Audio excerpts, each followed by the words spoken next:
I will now call this December 20th meeting of the Metropolitan Area Planning Commission to order, and we will start with public announcements.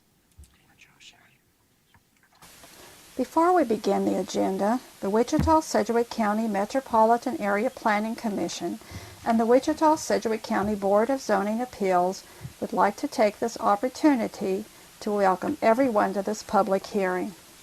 Copies of the agenda for today's meeting, the public hearing procedure, and Planning Department staff reports on all agenda items are available in the lobby of this conference room. The Planning Commission's and the BZA's bylaws limit the applicant on a zoning, subdivision, or variance application and his or her representative to a total of 10 minutes of speaking time at the start of the hearing on that item, plus up to 2 minutes at the conclusion of that hearing.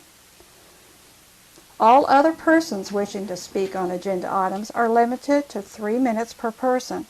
However, if they feel that it is needed and justified, the chairman may extend these times by up to 2 minutes. All speakers are requested to state his or her name and address for the record when beginning to speak. When you are finished speaking, please write your name, address, and the case number on the sheet provided in the lobby. This will enable staff to notify you if there are any additional proceedings concerning that item. Please note that all written and visual materials you present to the Commission and the Board will be retained by the Secretary as part of the official record. If you are not speaking but you wish to be notified about future proceedings on a particular case, please sign in on that same sheet. The Planning Commission and the Board are interested in hearing the views of all persons who wish to express themselves on the agenda items. However, we ask that all speakers please be as concise as possible and avoid long repetitions of facts or opinions which have already been stated.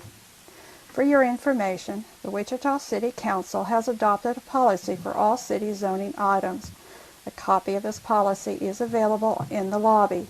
The City Council relies on a written record of the Planning Commission hearings and does not conduct its own additional public hearings on these items. The decision of the BZA is final. Any appeal of a decision of the BZA is to district court. Okay, well, with that, we'll move on to agenda item number 1, which is approval of the prior minutes, but we don't have any minutes, so we'll move on to agenda item number 2, consideration of subdivision committee recommendations. Item number 2.1, sub 2018-00041, one-step final plat, M&W's first edition. Is there anybody on the commission that would like to hear that case? Seeing none, is there anybody in the audience that would like to hear that case? Okay, we'll take that item on consent. Agenda item number 2.2, sub 2018-00043, one-step final plat, EPC Real Estate Group LLC edition. Is there anybody on the commission that would like to hear that case? Seeing none, is there anybody in the audience that would like to hear that case? Okay, we'll take that item on consent. A motion now? Sure. Make a motion we approve item 2.1 and 2.2. Second. I have a motion by Mr. McKay, a second by Mr. Green. All in favor say aye. Aye. Opposed, same sign. Motion carries. Yeah, 11-0. Okay, moving on to agenda item number 3, vacation items. Agenda item 3.1, VAC 2018-00030, city vacation of east-west alley to provide secure access for adjoining owner between property zone CBD.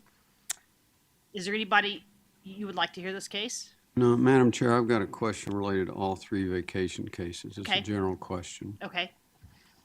We'll catch your questions. Is there anybody on the commission that would like to hear this case, though? Seeing none, is there anybody in the audience that would like to hear this case? Okay. Agenda item number 3.2, VAC 2018-00031, city vacation of West Taft Avenue right-of-way west of South Country View Lane. Is there anybody on the commission that would like to hear this case? Seeing none, is there anybody in the audience that would like to hear this case? Okay.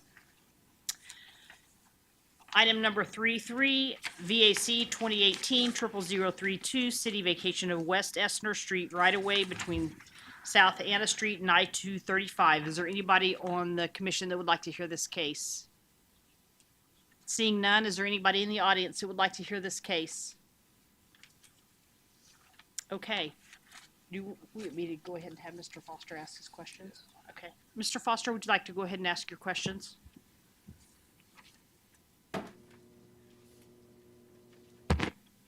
Matt Williams, Associate Planner. Matt, when we were at the subdivision committee looking at especially the second vacation case on West Taft Avenue, where Lot 5 was going to receive the entire vacated street, my question is, in condition 2, it refers to binding and tying the vacated described public street right-of-way to the abutting properties. My question is, does that condition need to be updated to reflect how the actual binding of that is going to be dedicated? Don't believe so. That's kind of the standard verbiage we use every time, and then it just kind of depends case by case how they're going to split it up. But they bring the covenants to us, and that kind of determines how it's split up. So I would ask a broad question for staff. Is that it? Staff doesn't make that determination. The vacated land goes back to wherever it came from. So if it was, a block where they took half on one side and half on the other, the whole thing then would split down the middle. But if it all came off of one side, then only the one side gets all of the vacated stuff, if that's the question. It also leads into, I just want to make sure on the other 2 vacation cases that the property or the applicant owned both sides, because both of those also went to adjacent properties. And again, it's up to the individual property owner to prove where that original dedication came from, and then wherever it came from, it goes back to. And they also occasionally will submit documentation to us signed by both abutting property owners that splits it up differently than that.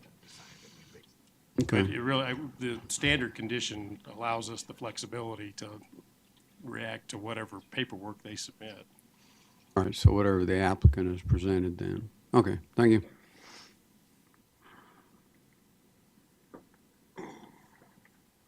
I have a motion to approve. I move that we approve items 3.1, 3.2, and 3.3. Second? Okay, any other discussion? All in favor, say aye. Aye. Opposed, same sign. Motion carries. Oh, gosh, Joe Johnson. Got to sit down on the I front saw row. you. Right there at the table.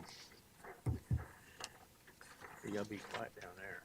You can't stand up, you can't yell at the referee. All right, moving on to public hearing items. Agenda item number 4, case number CUP 2018-00046.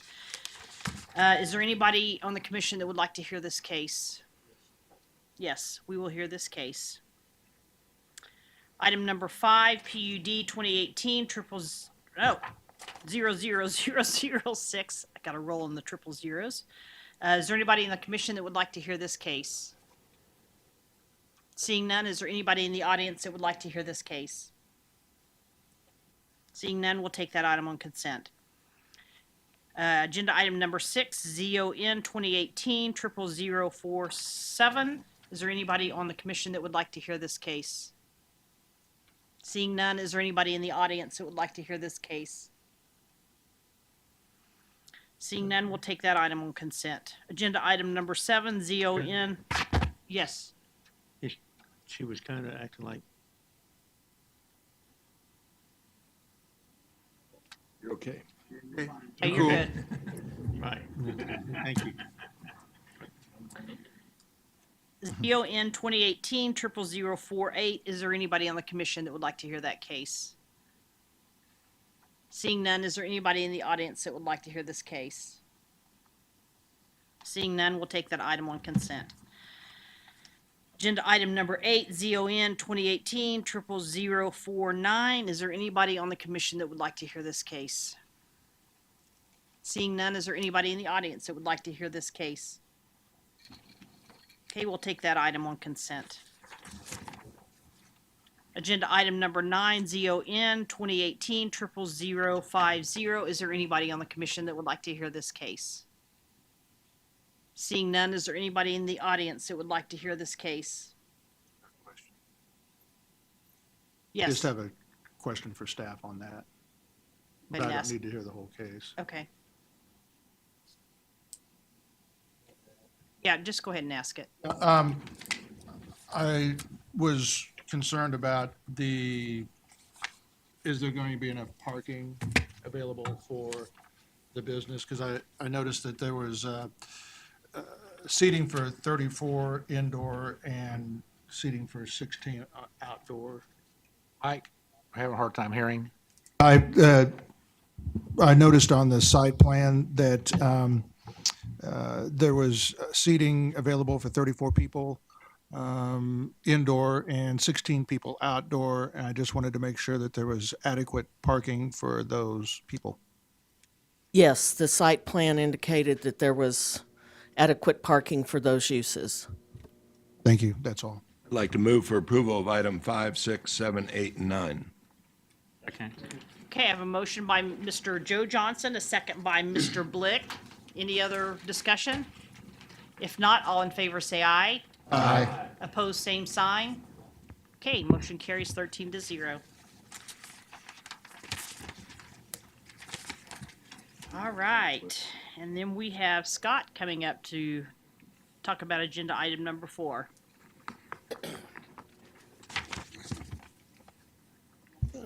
Good afternoon, Commissioners. I'm Scott Knable with the planning staff. Item number 4 is a CUP request to establish the Kellogg and Tracy Community Unit Plan on about 14 and a half acres located just west of West Street and north of Kellogg at the northwest and northeast corners of Kellogg and Tracy. The site itself is developed. The western site is developed with about a 2/3 occupied strip commercial center.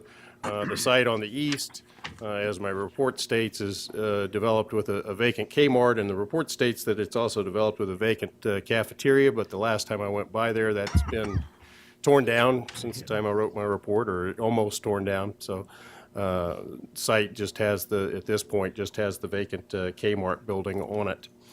You can see in the future growth concept map that this area is identified for a mixture of residential and employment. So the use is consistent with that. You can see the 2 parcels that are being created in the CUP. The purpose of the CUP is to permit larger and taller pole signs on the property's Kellogg frontage. The CUP request is for 3 pole signs along that frontage. One would be 65 feet in height and 500 square feet in size, which is the sign on the left. The second would be a sign that is 45 feet in height and 400 square feet in size, which is the sign on the right. The third sign that exceeds the sign code allowances is a sign that's 45 feet in height, 300 square feet in size, which is the sign on the left. The remainder of the signs on the property would be limited to 25 feet in height and 150 square feet in size, and they all would be required to be placed on the Tracy, Florence, and Town West Drive, frontages, and there's some limits on the number of those signs that the applicant is offering in exchange for taller and bigger signs along the Kellogg frontage. This is a photo illustration or photo simulation that we requested that shows these signs in context. You can see that immediately adjacent to the property, the Kellogg is at grade.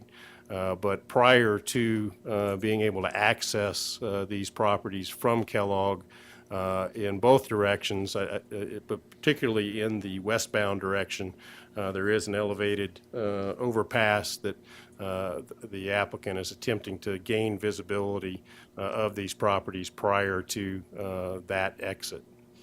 This is, as you can see, the building that was in the process of being torn down, and the Kmart building on the site at the northeast corner. This is the property at the northwest corner. And then the surrounding properties are all commercial or industrial in nature. North of the site is a large printing company. East of the site is a hotel and a car wash that is under construction. South of the site is the very north end of a very large industrial area, several square miles of solid industrial uses. And then west of the site is Town West Square Mall. The tenants cite the need for the CUP to provide that visibility that I described previously. There have been 2 CUPs, both actually also owned by the applicant. I can show you on the zoning map. This DP 334 at this location and DP 332 at this location. Both of those CUPs have been approved previously with similar signs to what is requested in this CUP. Staff has recommended that the request be approved, and I'll stand for questions. From the commission. Mr. Richardson. So, Scott, we're going to end up with 3 65-foot signs along here, right? That's incorrect. There's one 65-foot sign. Well, if you add the other CUPs. With the other CUPs, yes. If you count the one that is already there, which is immediately at the northeast corner of Kellogg and west, So the one and then that's- another 65-foot sign, that's correct, at the northwest corner as well. And the one that's there now that has Verizon on the bottom of it, you provided a picture in our packet. That's right now, as of this morning, was blank on the top. But how tall is that one, Scott? That's 65 feet in height and 500 square feet in size. Okay. And I think you said that the sign ordinance in that location, which is adjacent to an elevated, contains a provision that would allow it to go 20 feet above the normal height. Is that right? That's correct. You could get an administrative adjustment that would allow 20 feet above the height of the rail on that bridge. That's going to be less than 65 feet. I don't know the exact dimension, but it would probably permit you a sign that is in the 50-foot range with that administrative adjustment. Okay. Well, my concern here is 65 feet the new standard along Kellogg? We just turned one down at Seneca the other day. And how close together are these? And we do have rules about billboards. I don't know whether these qualify or not. And are these going to be electronic? Are there any restrictions on whether or not they're electronic? So it's several questions. They cannot be billboards. They have to be on-site signs. They can have LED sign faces on them. They are allowed to be electronic. I would not say that this is a standard along Kellogg in its entirety. I think that this particular intersection of Kellogg is significantly different than many other intersections, including the intersection with Seneca. There's literally square miles of industrial and commercial zoning surrounding this arterial and freeway interchange. It does not exist in many other locations. And so we feel like that this approach to attempting to make properties that are obviously in a state of decline more marketable through the use of signage is the right approach. The top sign on this Verizon sign does not say anything, but it will soon say Quick Shop. And that property is in the process of being redeveloped as a Quick Shop. And then the car wash development as well are 2 of the developments that have occurred since we've taken this approach to signage at this interchange. So part of the rationale here is because the surrounding property is, well, not predominant, it's pretty much totally either commercial or industrial. That's correct. My concern here is that we're going to start a process here. I mean, if you go out there, the Town West sign is about half the size of these right now. Sure, I think that's a reasonable expectation that at some point the Town West property is also going to seek taller and bigger signage. And I don't know, I guess at some point, if everybody's at 65 feet, it kind of becomes meaningless. But that's my concern, is that I think we run the, I don't know what's a danger or not, but the possibility that we're going to set a precedent here on anywhere on Kellogg where there's an interchange. And I appreciate your comments about the differences between those, but I hope we'll keep that in mind going forward, and that we have some rationale behind our recommendations here. Thank you. You're welcome. Okay. I don't think they were setting a precedence, because this, when they did the 54 highway Rock Road, Kim was one of the engineers for Rusty Eck Ford, and we went through the same thing then. And that was kind of because of the elevation of the highway and all this and everything else. So we're not really setting precedents. We're just following, in particular situations, a policy in which we've been doing in the past. So that's just my comment. Mr. Bill Johnson? No. No? All right, any other questions for the commission? If not, we'd ask owner or applicant to please step forward to present on this case, and you have 10 minutes, and we would appreciate you stating your name and address. Thank you, Madam Chairperson. Kim Edgington, representing the applicant, 2532 North Cardinal Drive. Thank you for the opportunity to present to the commission. I was the agent's applicant for the previous two CUPs immediately to the east of this property. The developer has found that these somewhat distressed properties, one of the key elements in redeveloping them has been the ability to provide signage. And we can see that that has really helped turn these properties around, thanks in large part to the MAPC's past review and approval of some increased height and size allotments on these signs. So we would appreciate your consideration today to continue this process of redeveloping some of these properties. We've definitely made some great strides in the past couple of years, and it's looking a lot different than it has in the past. So I would be glad to stand for any questions that you might have. Mr. Blick? Kim, a question I have is the distance from the sign to the off-ramp. Do you know about how far that distance is from from West Street when you get off on entry? Because right here, the photos, it looks like it's right there in front of that hotel, and there's probably still... Right, but it's about, I don't know, Scott, you can probably help me on that. It's probably 400 feet back from where this photo was taken. So there's kind of the issue of needing to give visibility in order for people to make that exiting maneuver onto West Street. Because once you've missed that, there's really no going back. So especially for that westbound traffic. So this will help to capture that and to get the visibility before the exiting maneuver has to be made. That's great. Thanks, Kim. Mm-hmm. Any other questions from the commission? If not, thank you. Thank you very much. Do we have anybody from the audience that would like to speak on this case? I'd move for approval. Second. Okay, we have a motion by Mr. Joe Johnson, a second by Mr. Bill Johnson. I know the Johnson team. Any other discussion? If not, all in favor say aye. Aye. Opposed, same sign. Motion carries 13-0. We need another mechanic. No, we don't. One's enough. All right, with that, we'll move on to agenda item number 10, WAMPO. Chris. Thank thanks you. for coming Chris today. Upchurch. I'm a principal planner with WAMPO.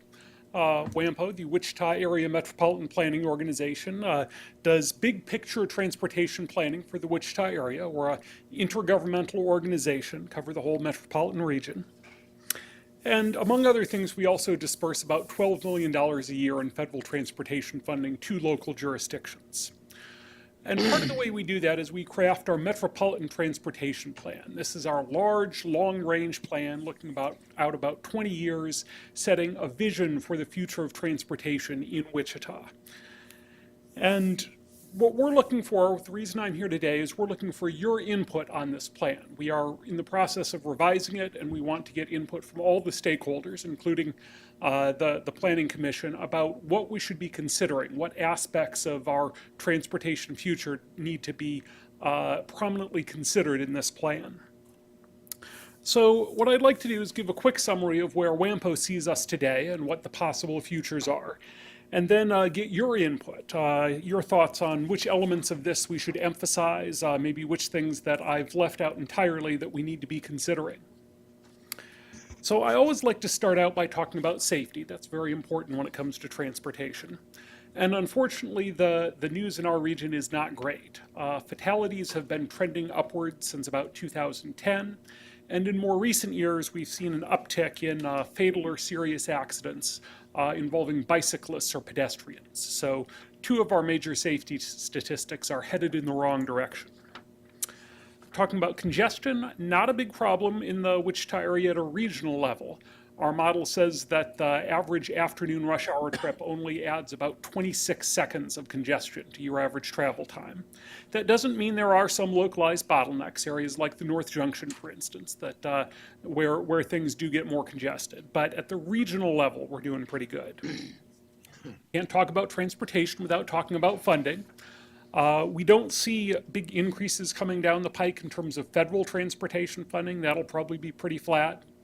And over the past couple of years, the state legislature has moved several $1 billion out of the Kansas Department of Transportation's budget to patch holes elsewhere in the state budget.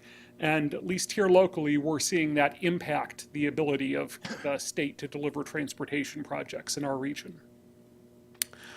And one of the things that affects is freight. We have about $48 billion of freight pass through the WAMPO region every year, and we're anticipating that that's going to increase significantly over the next 20 years. Finally, I want to talk a little about demographics. This is a very slow-growing region, less than 1% per year. And we're seeing an aging population. Older folks in particular tend to be retiring here in Wichita rather than moving to Florida or Arizona the way previous generations might have. And that's leading to big increases in our population of 65 and older. On the flip side, we're seeing younger folks, millennials and Generation Z, coming into the workforce, becoming adults. And both of these are combining to increase the number of single-person and childless households. You've got the empty nesters on the older end, and then on the millennials, they tend to be waiting longer to have kids, to get married. So more 1- and 2-person households. Another thing we see is the outflow of our most educated young folks. President Bardo of Wichita State likes to say our #1 export in Wichita is airplanes. Our #2 export is educated young people, and that has big impacts for our economy. Now, these have impacts on the transportation and on land use, sort of relevant to this group in particular. These single-person and childless households maybe don't find the standard suburban home on a lot as appealing, more interest in duplexes and multifamily housing. And that has impacts on transportation in terms of what we need to provide in terms of walkability and transit. We also have more non-drivers, either older folks giving up their driver's license or younger folks who are taking longer or deciding not to get a driver's license at all.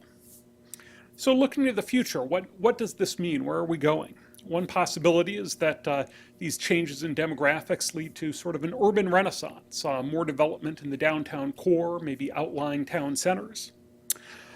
Funding could have big impacts on our future if the funding situation gets worse. Well, maybe on one hand, folks here locally will have strong regional leadership and come up with a local transportation funding source.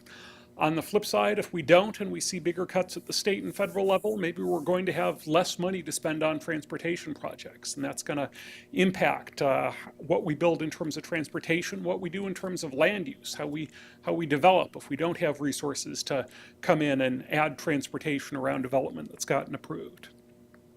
Finally, there are big changes coming down the pike technologically, things like automated vehicles, cars that can drive themselves, but also non-transportation changes that are going to affect transportation, things like people working remotely. That entirely takes commuter trips off the road and has a big impact on our transportation system. So that is my very brief capsule summary of where we see the region now and where it's going.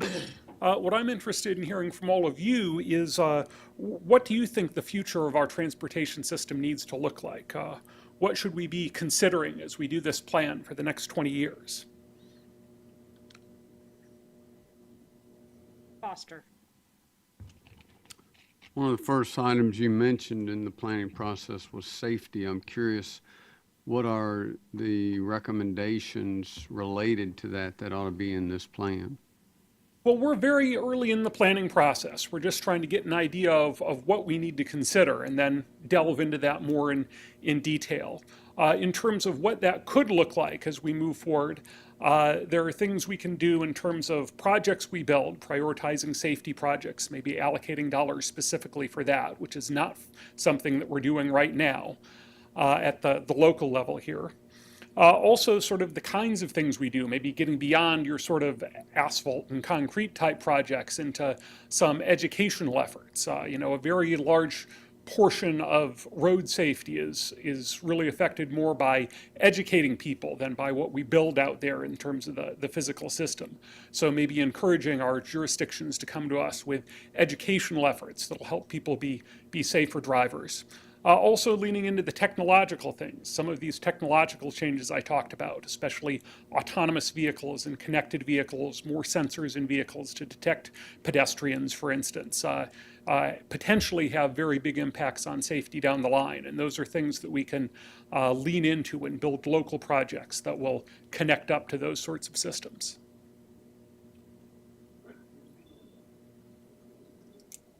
Replacing some of the decline in business travel? That's certainly a possibility. If you look back over decades, even centuries, people tend to spend about the same amount of time each day on average traveling. And so when you make things faster or you cut back trips in one area, they do tend to, bubble up in other areas. That still does have impacts on the transportation system, though, because our commuting and business type trips tend to be very concentrated in time, especially in the morning and the afternoon, whereas the leisure trips are more spread out throughout the day, throughout the week. So if you have more leisure trips, you don't see quite the same sharp peaks in the morning and afternoon rush hour. So that's definitely a potential, but it will change the transportation system. It won't just be like a one-for-one replacement. Mr. Richardson. Chris, at a sort of a 50,000 foot level, can you give us a little overview of WAMPO, and does that have a board, and who sits on that board, and does MAPC play a part in that? And I don't find much on the city's website about WAMPO under information about. I think it would be helpful maybe if you all to put something there, or maybe I don't know how to find it, but well, just from an organizational point of view, can you help me understand how this all gets put together? Sure thing. We're an intergovernmental organization, so our members are jurisdictions from around the region. That includes the city of Wichita, the county, all of the smaller suburban cities. So we're not part of the city of Wichita. We're this sort of bridging organization. Our board, the transportation policy body, is composed of representatives from those jurisdictions. We've got 4 county commissioners, 4 Wichita city councilors, and then mayors or city administrators from many of these smaller jurisdictions. We also have at a sort of a staff level our Transportation Advisory Committee, which does include a representative from MAPD on it that sort of provides the technical expertise to that policy level board, which is largely elected or appointed officials. Thank you. That's helpful. Chris, there's a couple of areas I really have more questions than ideas on where we need to go. But one of them is traditionally public transportation has been kind of a low priority because everybody owns their own car. As we go forward, I sometimes wonder people have their own car because of the lack of public transportation? Is public transportation any idea of where the future lies with that? Is it something that we'll need to look at more as we go forward, or not? Well, there's no question that Wichita is very automobile oriented, I'll put it that way. And we have very high rates of personal auto ownership. There's sort of a chicken and egg issue here. People own their own cars because well, let's be honest, the transit system is not all that great in Wichita, but the transit system is not all that great in part because everyone owns their own cars. I definitely think we'll need to think about it moving forward. We've already got a lot of interest among some of our outlying cities about regionalizing the transit system, taking it out beyond just the corporate limits of the city of Wichita. So we've got interest there from a wide variety of our communities. Like I said, these demographic changes could lead to more of an interest in better transit, particularly as we get if we get the denser development that can better support transit. It's a lot easier to provide good, high-quality transit to areas with lots of apartments and multifamily housing than it is single-family homes on significantly sized lots. So I definitely see some changes there. I think the big question is how the automated vehicle thing will end up relating to transit. Are they going to be separate and we have one sort of Uber, Lyft automated vehicle type system and then a traditional transit system running big buses? Does our traditional transit system change to embrace some of these automated technologies? It's a very interesting time to be planning for transit systems, I'll put it that way. Second question is not that far off of that, but it has to do with changes that we see on both the east and west coast and also in much larger cities. But the electric car, it's not a big thing here, but certainly I've got a son who lives in Sacramento, and it's becoming a huge part of their economy out there. Is that part of our planning? What are we looking at 10 years from now, 15 years from now? Yeah, I think it's definitely coming. In some ways, how it affects our local transportation system here sort of depends on what form it comes in. If it's just sort of a one-to-one replacement with a traditional gasoline car with a electric car that's the same except for the power source, it doesn't necessarily have a huge impact on the planning side. But I think we'll see other changes come along with the electrification. Some of these connected and automated vehicle technologies that do have a much bigger effect on what we do on the planning side. And I definitely think we'll see the electrification migrate in from the coasts. And we're actually, in some ways, this is getting away from transportation expertise here, but we're pretty well placed for that here in Kansas with things like wind power. Wind power is irregular. Wind doesn't blow all the time, though it seems like it does in Kansas. But one of the things you can do with electric cars is say, okay, how much wind power do we have available when we've got a lot? All these electric cars start charging, and then if the wind's not blowing, they don't charge up unless they're really low. So you use the electric cars to help balance out the grid. So there's lots of interesting potential there for us here in Kansas. Blick? One thing I noticed is some of the larger cities are now looking at downtowns for events for electric stations. Mostly what I see in Wichita is on the outskirts, the major highways for people traveling, but they're wanting to get them inside of the major towns for large events and having multiple stations near those events, and so they have a place to charge.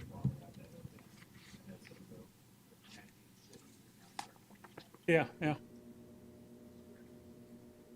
Chris, is there any area in the country that you know that has had any success with this uptick in accidents, and which we all know is related to distracted driving and is related to these things we call cell phones? Is there anybody on the forefront there that's having any effect? I mean, besides somebody who can make your phone blow up if you talk while you're driving. Is anybody? I assume a lot of people thinking about that. Is there any progress? I can't point to any area and say they're doing dramatically well. There's lots of places trying different things, and some of it's just a tug of war with people. The phones are addictive. Everyone wants to to stay on them, and they're engineered to sort of grab our attention like that. It is a real tough nut to crack, and especially since there's sort of limits in how far we're generally willing to go in terms of, banning, talking on the phone while you're driving, texting while driving laws. It's a tough nut to crack, and I can't point you to real easy, comprehensive solution to it, unfortunately. So does your group make recommendations about that, or is that up to law enforcement? How does that? Well, how does that get done? I mean, it's more up to, really to the state legislature and to law enforcement in terms of enforcing those. Like I said, on the educational side, there's certainly stuff that we can do. And also just WAMPO can, we are prohibited directly from lobbying the state legislature, but we can have, for example, I think we could come out strongly for better enforcement on things like distracted driving, and that may have some effect. And particularly, we can encourage our elected officials who are members of our policy body or are on the town councils or mayors of our member jurisdictions to talk to their legislatures and encourage action. Foster.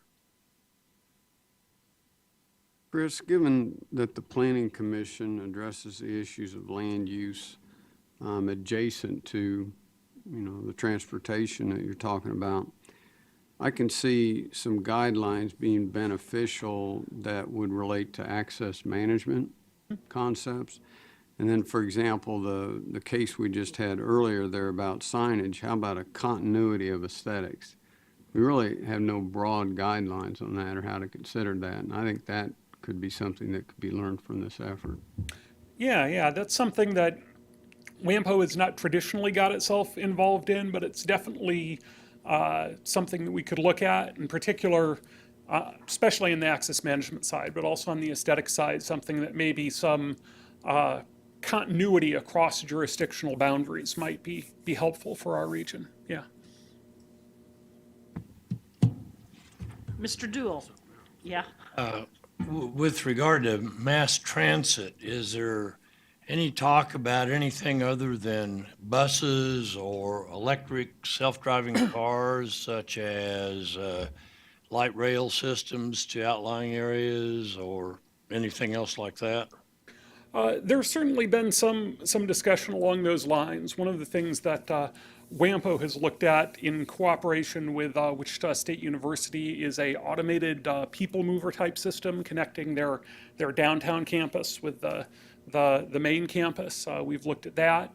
I know Wichita Transit, under the efforts of Michael Tan, its newly hired director, has been looking at sort of alternatives to their large, 40-foot buses for certain cases, getting into smaller vehicles that can get more into neighborhoods and provide better service that way.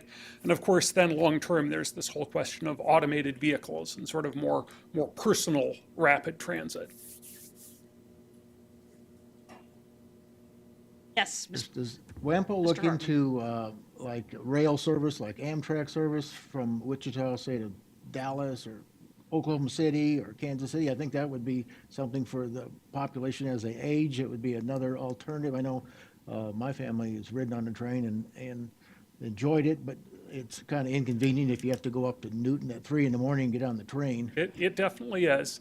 Councilmember Meitzner, soon to be Commissioner Meitzner, is very interested in that, and he was, until this year, the chair of our policy body. So he's definitely pushed us in that direction, and we've been, I can't say there's been much concrete action so far, but we've definitely been plugged in on the efforts to bring passenger rail to Wichita, and it's definitely something that we're interested in.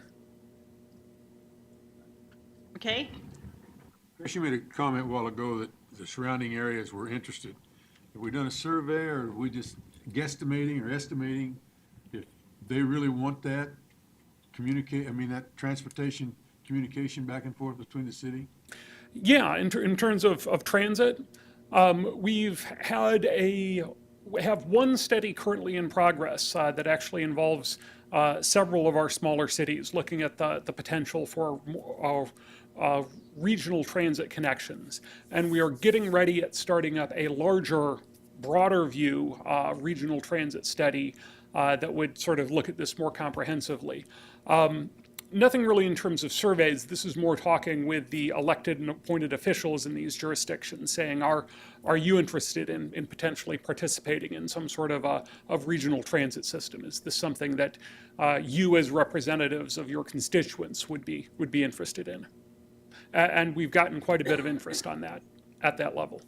Follow up with it, has dollars ever been mentioned to them? If they're going to participate, or they want the city to do it, or what? I don't know that specific dollar figures have been thrown around yet, but it would definitely be something where the outlying communities that would want to participate would have to participate financially as well, I think. Green. Yeah, Chris, I know the city, well, government in general is very good about building new things. One thing that lacks a lot of times is the maintenance of those new structures, streets, whatever. Is there any way that WAMPO money can be used for, say, street maintenance or that type of endeavor? So there's some restrictions on our federal funding on what we can use it for. And it is difficult for us to use that funding for more routine maintenance. You can use it sort of once you get up to a certain level of reconstruction. Basically, if you're stripping off asphalt and putting a new surface down, you can start using those federal funds. The other thing that we have had some efforts on and are continuing is working to gather information and better coordinate all our jurisdictions in terms of what their maintenance programs are, to try and make the way they spend, make it easier for them to spend their local dollars as efficiently as possible, sort of helping them on the planning and data management side. We have a project that'll be kicking off next year that'll do an inventory of all the pavement and bridge conditions in our region to help centralize that data and make it more widely available, for instance. Joe Johnson? I'd just like to thank Chris for appearing before us today and encourage anybody, if they have additional comments, to please email him. Yes, you should all have in your packets. We have a sheet with some of the questions we're interested in.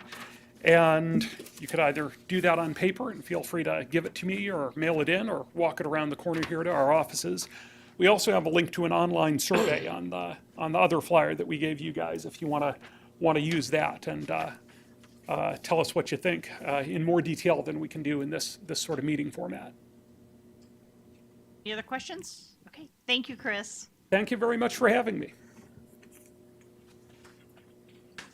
All right, moving on to agenda item number 11. Setting a public hearing for January 24th, 2019. Okay. Well, I can describe this to you, or you guys can just vote to set the public hearing, whatever your preference is. Move that we take the recommended action. Second. Okay, I have a motion by Mr. Green and a second. Who was the second? Johnson. Mr. Bill Johnson? All in favor say aye. Aye. Opposed, same sign. Motion carries 13-0. Moving on to agenda item number 12. Item number 12, again, I'm Scott Knable with the planning staff. The December 13th Subdivision and Utility Advisory Committee meeting, the committee voted to recommend to the full Planning Commission that the staff be directed to look at some issues that they see with what they're calling large subdivisions that have 200 or 300 lots that are being developed with a single point of public access and then a secondary point of emergency access. There were some concerns with that about just the sheer number of vehicles that are using the public access point, but also the fact that the emergency access point is limited, or at least the only operating department that has direct access to that is the fire department. So the committee recommended that the full commission direct staff to study the issue and return to the committee to discuss the findings of the study. So with that, I'll stand for questions. I move we take the recommended action. Okay, so I have a motion by Joe Johnson and a second by Mr. Hartman. Is that correct? Oh, Mr. Florence? Okay, all in favor say aye. Aye. opposed, same sign. Okay. Mr. Bill Johnson, did you have a question? Well, I'm just curious what you're gonna direct staff to do. Steady. I would think we'd have to, have something that's not working, which I don't know. The only part of this whole thing that really I see needs to be looked at carefully has to do with emergency access. Fire, city, police, EMS. I can see where that'd be an issue, but the way this plat was set up and directed, or we approved it, that we used as an example, don't take this wrong. It met all the requirements, and after it's got so many lots, there's gotta be a signal intersection in and out of it. And in doing some checking, I understand that these large subdivisions that's got more than one way out, the theft rate's considerably higher than it is the ones that's got a single access. And I'm not a thief, so I don't know what they like or don't like, but if it's safer in them subdivisions, I want to take that into consideration.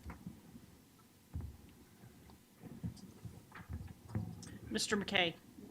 If we're going to have the staff look at something, you know, I've been around in the development business for a couple of years, and there's a tremendous amount of subdivisions in the city of Wichita that have one excess in and one excess out, but they have interlooping streets, they have emergency exits. And I would hate to try to say we're going to reinvent the wheel, I guess you might say, for large subdivisions. 95% of all the large subdivisions takes a minimum of 10 years. I mean, 10 years before they're even coming close to being finished. You know, one of the owners of Auburn Hills, and we started in 95, and we still got lots. So it doesn't have just the one entrance and the one exit in and out of it. But if we want to direct staff, and there is a problem with the emergency, then I'd say that's what we direct the staff to do so, and not rewrite the whole subdivision regulations. That's my opinion as far as directing the staff, because they could spend tons and tons of time trying to figure out all kinds of different things to do. And somebody said, well, let's look at the other cities and see what they do. Well, I guess that's fine, but I don't know that that's necessary. I mean, what's not good for the goose may not be good for the gander. Mr. Joe Johnson? We could do it in two parts. Maybe we could have staff identify what the problems are and bring it back to us, and then we could direct them on what to study. Mr. Richardson?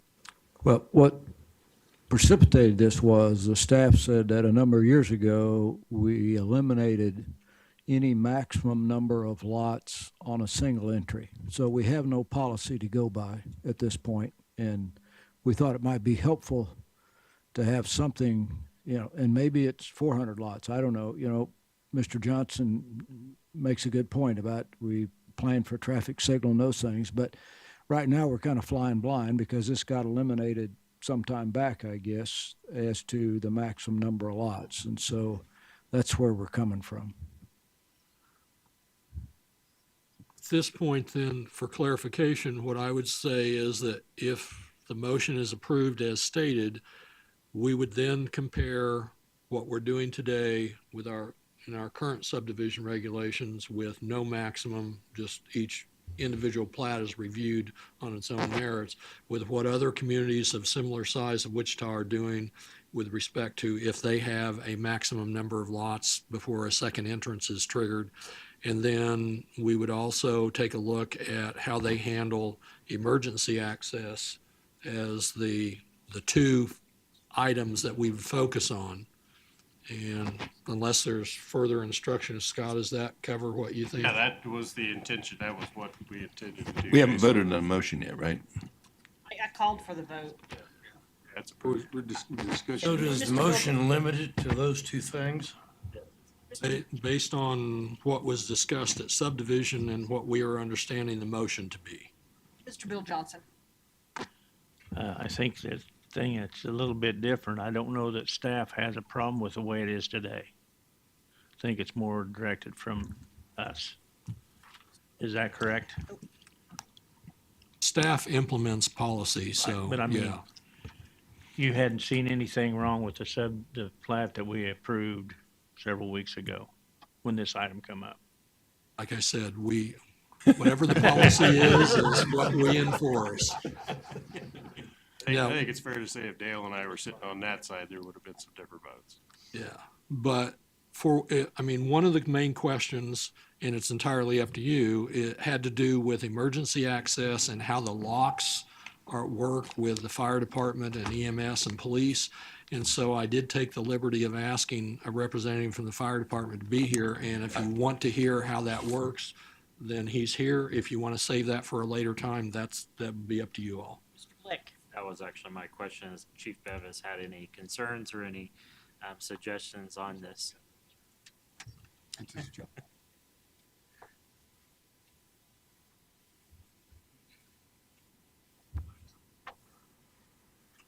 Thank you for coming.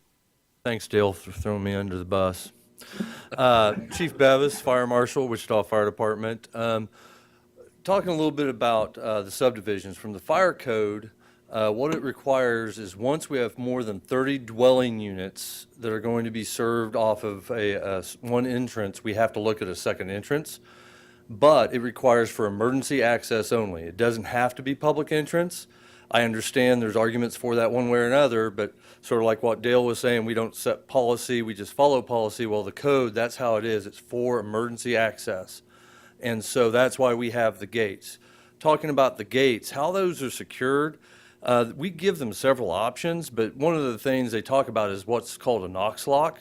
And that's a very, very controlled thing. We have a contract with the Knox company, and those keys belong to Knox. Only Wichita Fire Department personnel can utilize them. Years ago, we shared them inappropriately with our brothers and sisters at Sedgwick County Fire District Number 1, and we fell into some issues because keys came up missing. And when those keys go missing, it's a very, very sticky situation. So that's the question is, well, fire, EMS, and PD don't have access to the gates. We also have to look at the reason for the dual entrances. It's really because if that one entranceway for that subdivision becomes blocked, we typically think of a major car wreck, a conflagration, anymore, a plane crash or whatever. If we have another way to approach that so we're not bottlenecked, that's the key. And if anything like that's going, PD and EMS are not there without us. And typically, for those kind of emergencies, we're going to be there long before and long after they're there. So I never have seen that as an issue. We have the same thing on buildings. There's a Knox box to get into this building. There's only one entity that has those keys. Not even the building owner has the keys, only the Wichita Fire Department. So that's what we look at. And actually, to be honest with you, what we tell owners when they put gates up, we'd rather put your own padlock on it and put a chain on it. Because our guys and gals would much rather grab their bolt cutters and cut a link on the chain than try to we have those Knox keys secured. To find those and unlock them takes more time. They'd rather cut the link. But honestly, EMS and PD, do they carry bolt cutters? Not typically. But I really personally, from my experience, I don't see that as an issue because the whole reason for it is if that gated entrance is needed because the main entrance is blocked because of a huge safety issue. Questions from the commission? Thanks for educating us on that. No problem. Happy to help. Dale, did I cover everything? Mr. Foster. The concept of starting with 30 lots as your basis point for needing the emergency access, and here we're talking about one that had 330. I think that invites the question, where should that be in terms of the number of lots? I think we need some education on that. Well, like I said, the IFC, and I actually looked into this when Neil was starting to do a little bit of research, and all the way back to the 1997 Uniform Fire Code, that one didn't mention the access at all, but every code since then, the 2000 IFC all the way up to now, all has the 30 lots as the beginning of the need. I'm not sure what math they did to come to that. That's only talking about dwelling units. So one thing Neil pointed out, if you have duplex lots, that's actually 15 duplex lots because you have 2 dwelling units on each lot. But we have to look at it, and Chief Romey and I are looking at this. there's other rules that those two entrances are supposed to be a distance apart, half of the diameter of the measure of the diagonal of the subdivision, so to speak. Well, there's some of those, when we look at these, I always say the wrong term, either middle 80s or inside 80s, and they're a big rectangle. How do you do that when you're not developing the piece to the north, south, or the east? It's really, really hard to do that until those are developed. That's another part of the code.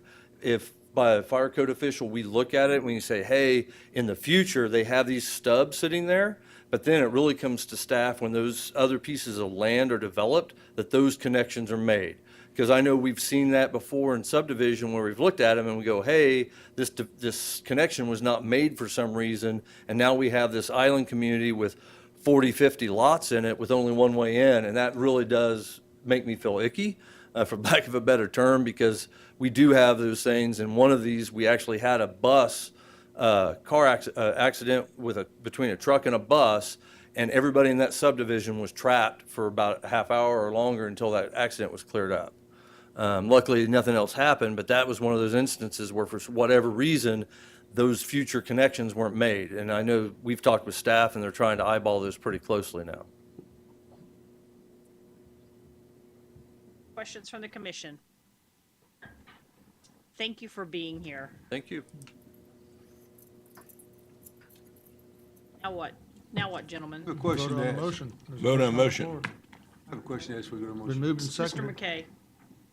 Staff does their due diligence on this. Do they want input from the development community? We voted it. As they deal with them constantly?